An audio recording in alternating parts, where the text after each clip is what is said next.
there, planners. Today I want to talk about something that is not so fun, and that is toxic productivity.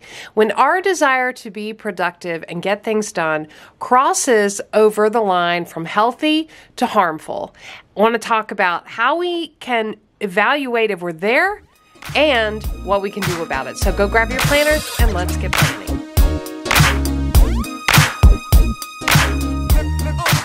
All right, as you guys know, I have been on a productivity self-learning journey this year. I have been consuming a ton of content, reading books, watching videos, researching, trying out different methods that I'm learning about. I'm trying to learn everything there is to learn about productivity, historical perspective, new perspective, everything in between. And I'm trying out a lot of new things this year. And I'm trying to share as much as I can with you all as I go along my journey this year. One of the things that I have run into a few times in my research, and I actually realized that I needed to be careful of for myself, is toxic productivity. So what does that mean? It refers to the harmful mindset and behavior that's associated with overly focusing on productivity and just a relentless drive to constantly be productive and getting things done. A lot of times that means that your urge to get things done and your desire to is coming at the expense of your overall mental health. So you're actually harming yourself with this. So that's what I want to talk about today. But before I dive in, I do want to say if you're brand new to Planning Annie, welcome. I'm super happy you're here. We're so glad to have you as part of our community. We are a group of planner enthusiasts. We love planning systems. We love productivity. We love getting things done. We also like having fun, which you'll hear me talk about in this video today, meaning we like to enjoy our supplies, our planner tools, sharing ideas with each other, trying out new things, and learning from each other along the way. So if that sounds like something that you enjoy, if that sounds like you, we hope that you will subscribe and consider becoming a permanent part of our tribe. Please check out the comments below. We like to have a lot of conversation after the video with each other, sharing ideas, asking questions, answering questions. So jump down there and get involved as well. All right, so how does toxic productivity show up in your life? How do you know when you've crossed that line? It manifests as an unhealthy obsession with achievement or overwork or self-imposed pressures, constantly to perform or accomplish more. That's how it's often going to show up in your life. And there are some signs that you can look for and pay attention to.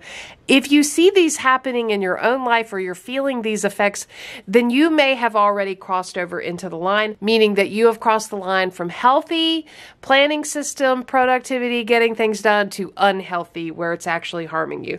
The first is burnout. If you are ignoring your natural instinct and need for rest and relaxation, and you are getting physically and mentally exhausted due to the long-term periods of intense work, then you are probably crossing into an unhealthy range. You're not taking adequate breaks. You're not taking time to self-care. That is a clear sign that you are crossing a line into something unhealthy. And gosh, this is a hard one for me because I have sometimes battled this guilt of downtime is non-productive. Downtime is lazy. I don't know where I picked that up along the way, but somewhere I picked that up along the way, and I have battled that. And even to the point of, movie night with the family, I feel like I need to be doing something productive like meal planning at the same time on my iPad, right? That is crossing into, for me personally, that is crossing into an unhealthy place because I'm not living in the moment. I'm not in that situation where I'm meal planning during movie time. I'm not connected with my family, enjoying the movie, fully engaged and plugged in with my family. So that for me is unhealthy. I would challenge you, look at your own life and see, do you have places where you are crossing over into that unhealthy burnout stage where you're just pushing, and ignoring your need to unplug, relax, and rest? Look for that. That can be a sign of toxic productivity. Another sign of toxic productivity is overworking. So just look at the quantity of hours or time or days where you are working long hours and taking on an overwhelming workload. Sacrificing your personal time, your relationships, your downtime, your leisure activity, all of that. Overworking is a definite sign that you have crossed into an unhealthy place with productivity.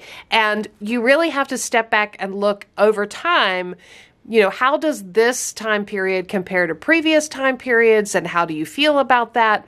Are you ignoring yourself and taking on too much?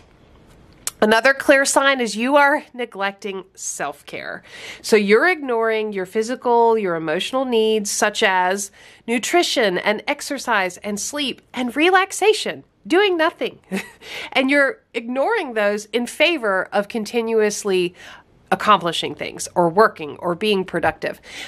Really, really be honest with yourself and take a hard look at, are you ignoring those things? Because if you're ignoring any one of those areas, exercise, sleep, nutrition, relaxation, all of those things are so important for our mental, physical wellness. You have got to take care of yourself in order to produce your best. So definitely take inventory of self-care and how are you doing in that area? Are you crossing over into toxic productivity? All right, for this next one, boy, did this one hit home. So I have picked this up in several of my study areas, the books that I'm reading, the research that I'm doing. If your self-worth is tied to your level of productivity and what you are accomplishing, then you may be crossing over into an unhealthy place with productivity, a toxic productivity situation. Oh man, did this one hit home, and I really had to think about this one and absorb it. So if you're associating, as I have in the past, associated my self-worth solely, and this is key, solely with my productivity and accomplishment level, that can lead to feelings of guilt, inadequacy, worthlessness when you're not being productive. And this is exactly what I talked about, that guilt of if I'm resting, if I'm relaxing, if I'm just having fun and I'm not accomplishing anything, there's a guilt there associated, like I'm being lazy and that I should be productive all the time. I genuinely don't know where I picked that up along the way, but I have recognized about myself that that is something that I battle, and I have to watch out for that. I have to be very careful for that, because that level of self-worth being tied to productivity is really unhealthy and drives me to do all of these other things, like take on too much work and not take the rest and ignore self-care, all of those other behaviors. So that was a big one for me. I would love to hear in the comments below, does that ring true to anybody else? Does anybody else feel like that just hits you like a ton of bricks? I would love to know that I'm not alone. So let me know in the comments below. I'm going to go through 10 ways that you can sort of insulate yourself from toxic productivity. And I would encourage you to list your ideas down in the comments. I want to hear from you. What are ways that you are either using one of these 10 ideas, or you are using something else that we should all be trying out as well? So first of all, self-awareness. Developing that self-awareness regarding your work habits, your mindset, and your emotional well-being is so important, not just for toxic productivity, but just for your overall health and continuous improvement. So spend some time and reflect on your motivations and the reasons that drive you to need to be productive. So what is it that is driving you? Is it tied to your self-worth? Because that could be toxic. Just think about that. Is it tied to needing approval? Just dig into that a little bit, become very self-aware. And if your motivations and your reasons for driving aren't healthy, then that's something that you need to think about, address, get some help for, talk to some friends about, whatever way you need to work through that. Just be aware of it. The next idea is, I think, crucial, and one that I have been on a journey. This is the actual reason for my entire journey this year, and that is redefining productivity. So I am trying this year to shift my perspective on productivity from that unhealthy drive to accomplish to something that is more holistic in thinking in terms of personal growth, self-care, meaningful engagement and activities that align with my values. I'm trying to think of productivity more holistically in my life as I mature. And that includes not only my career and my home life and just the things, the daily tasks that need to get done, but just overall care of me and my loved ones and my neighbors and my friends and just nurturing those relationships. So I'm trying to think of productivity as a way to include all of those things much more holistically.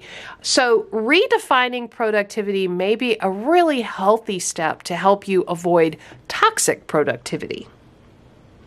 The next item is a hard one for me, but I know it's important, and that is setting realistic goals. So setting realistic and attainable goals that consider my personal capacity, your capacity and your overall well-being as part of that. Breaking those larger goals into smaller, manageable tasks. I've talked a lot about this recently, really thinking about task management and those items that just seem to float from week to week, never getting done. Those things need to be broken down into manageable tasks that will help me avoid overwhelming myself and maintain a sense of accomplishment as well, so that I continue to stay motivated to complete the things that are really priorities in my life. So setting realistic goals is very foundational to avoiding toxic productivity. Prioritizing self-care is a great way to make sure that you are avoiding toxic productivity. So making self-care a priority means incorporating those activities that promote physical, mental, emotional, spiritual well-being. Engage in those like exercise, prayer, Bible study, mindfulness, meditation, a healthy diet, just ensuring rest and relaxation on a regular basis. Those are all things that the more I study productivity, the more I realize how important those things are, and I am definitely incorporating them into my overall productivity methods. Establishing boundaries and setting those clear boundaries between work and personal life is critical to making sure you don't cross over into unhealthy productivity. And I would say if you are early in your career, it's even more important, because that seems to be the hardest time early in your career when you're really striving and climbing and trying to establish yourself.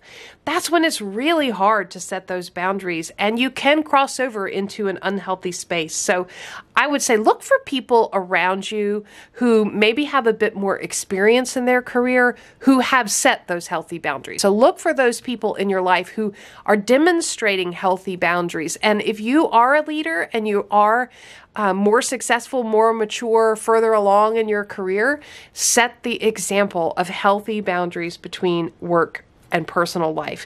Define the dedicated times for work and non-work activities, and then communicate those boundaries with, family, friends, coworkers, leaders. Communicate that so you're really setting those boundaries and protect your personal time and those activities that will help prevent you from crossing into toxic productivity. Effective time management is a great way to ensure that you are not crossing over into unhealthy productivity. And that means managing your time by prioritizing your task, organizing your schedule, setting realistic deadlines, seeing the bigger picture. I have a lot of videos about this, and I'll have some of them listed down below. Just what are some task management and prioritization strategies? Implementing those techniques, and they include things like time blocking and prioritization and deep work. Those are all really healthy ways to make sure that you are planning appropriately so that you don't end up in a situation where you're rushed or forced to get things out at certain times. So a little bit of pre-planning and time management, really important. Here's one that's difficult for me. I'd love to hear if it's difficult for you. Hit that like button if you can agree with this one. Embracing imperfection is difficult, but it is really important to avoid toxic productivity. So cultivating a healthy perspective on perfectionism. It's important to recognize that perfection is actually unattainable, particularly if you're trying to apply it across many different activities and standards. That's unattainable. And actually, mistakes and setbacks are part of the learning process. It's how we learn. It's how we get better. It's how we improve. So we really have to embrace that growth mindset and focus on progress rather than a flawless outcome, because we end up tearing ourselves down when we get too focused on perfectionism. All right, here's one that was really hard for me in my very first leadership role. So when I moved from being an individual contributor to a people leader in leadership roles, I had to learn to delegate tasks. And that was really hard. And especially if you couple that with a tendency for perfectionism, it's really, really hard. But it is so important. So recognizing when it is appropriate for someone else to do the task, for it to be delegated, or even for you to seek support or help. Delegating responsibilities alleviates the burden, but it also creates opportunities for collaboration, for development of others. Delegation is so important, and it means letting go of perfectionism and embracing bringing others along. So if you are a leader and that's a hard task for you, or even if you're a volunteer in your church or your community or in your own household, delegating tasks, if you struggle with that, let me know down in the comments below. Do you agree that that is one that is really important for avoiding toxic productivity, but hard to do? All right, practicing self-compassion. So be kind to yourself, give grace to yourself, really acknowledge your efforts, celebrate your own achievements, encourage others to celebrate with you, your family and friends, and allow yourself to rest and recharge without guilt and self-judgment, because that is so important. I am learning so much about that and the importance of that, and just how much of an impact it has on my emotional and mental and physical health and wellness to really embrace relaxing. And I actually find that when I embrace doing nothing, that's when my creativity skyrockets, shoots way high, and I get those creative problem-solving solutions flowing. So it's really, really important to do that. And the final tip for avoiding toxic productivity is to have some hobbies and interest, right? Engage in activities outside of work and getting things done and task management. Get into some things that allow you to be fulfilled and bring you joy and are just purely for fun. It's not about producing, it's just purely for fun. So spend time with loved ones, pursue interests that nourish your creativity, look at, community clubs, all kinds of, different ways, hobbies, activities, creative outlets that you can explore. Not everyone may be for you, but definitely try some out until you find something that allows you to just have fun without being focused on task management. I really hope you enjoyed this video, and I hope that you'll remember that preventing toxic productivity is a process. It requires a lot of self-awareness, a lot of conscious reflection, a lot of self-work here, development opportunity, definitely. Regularly reassessing where you are and how you need to make adjustments, because, productivity is on a scale. Sometimes we slide into that unhealthy place, and being able to recognize that and pull it back with some of these actions and activities and tips, that's really important, just to make sure you have balance in your overall life. I'm telling you about what I'm learning and what I'm focusing on. I'm not telling you about what I'm excellent and perfect at, because I am definitely on a journey myself this year. I would love to hear all about your thoughts and questions. Where are you in the space of toxic productivity? Have you found yourself there recently? And if you managed to get yourself back to a healthy place, what did you do? We'd love to hear it. Let's have a conversation down in the comments. Give this video a thumbs up if you enjoyed it. Subscribe to Planning Annie for more content like this. And as always, thanks for planning with me.